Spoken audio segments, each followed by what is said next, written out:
to also talk a little bit about our pets. Both Kim and I have dogs, and we treat them a little bit like our children.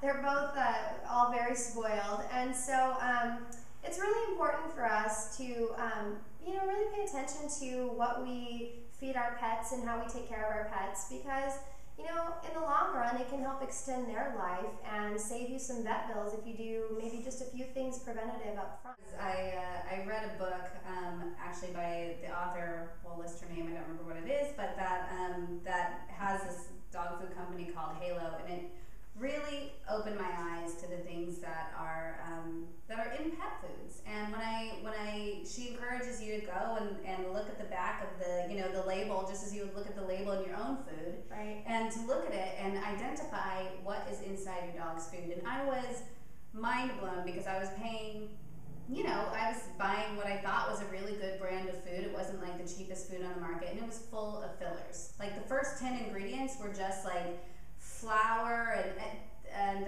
just no vegetables. The meat was like the last thing listed on the thing, and it was very dry food, and it just really opened my eyes to like, whoa, what am I feeding my pet without even realizing it? And it kind of all sounds crazy. Sure, it does. But it did at first. When I very first started reading it, I was like, this is so complicated. It's just a dog.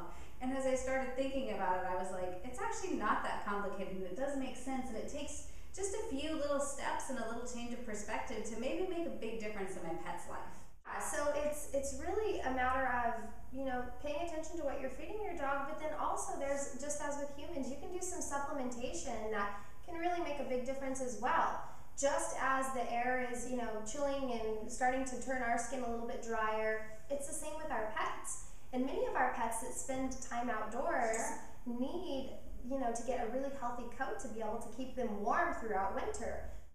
You can do fish oil for your dogs. We both put fish oil in our, one or two, well, I have a very big dog that's almost 100 pounds, so he gets even more fish oil on his. Sure, but you can just puncture a couple of these capsules, or you can buy the fish oil in the bottle. And again, as with the humankind, I would pay attention and make sure that it's purified.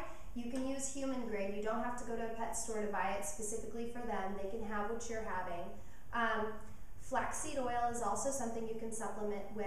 Any of those kind of omega oils are really, really good and healthy for their coat. So it's a great thing to start thinking about now, so that when winter comes, they've already got that nice, healthy coat, and they're already starting to get prepared for winter. Another thing that our vet recommends and that we have done is give our animals a probiotic almost on a daily basis, but it's also something you can do when you find that they have kind of an upset tummy. You can take a probiotic capsule, and I have one here just to show you, and you can just take it apart and kind of sprinkle the probiotic over their food and stir it up. Or if you can get your dog to take a capsule, you can just give them a capsule. Sorry to interrupt, but that's great around immunization too. Yes.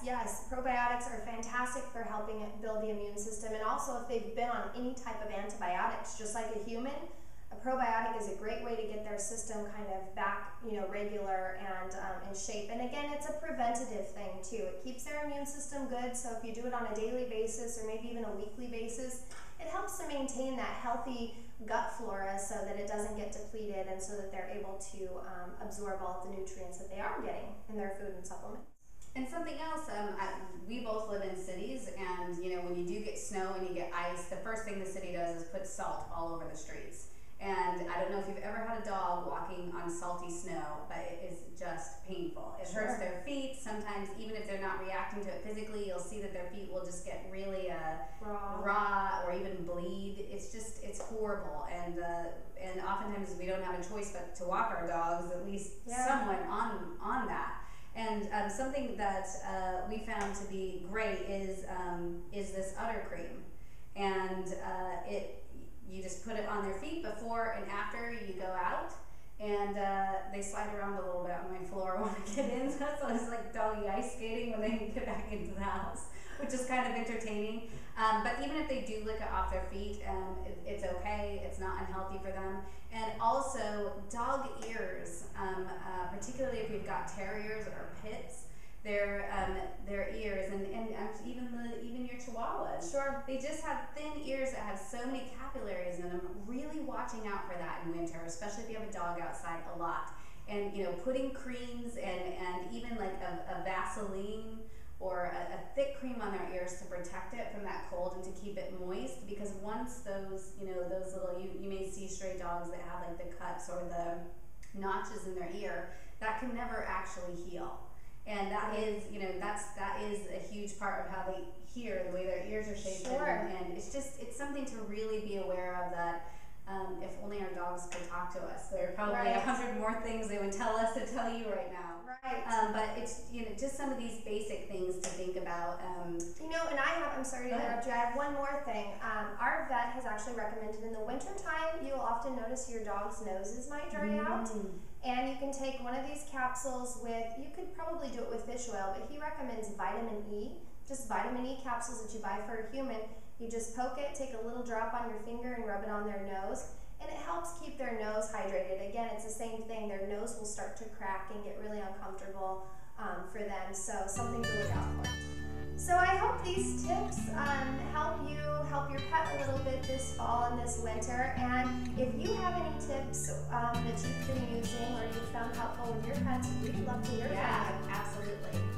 So I hope this helps to consciously sweeten your life. And your pet's life.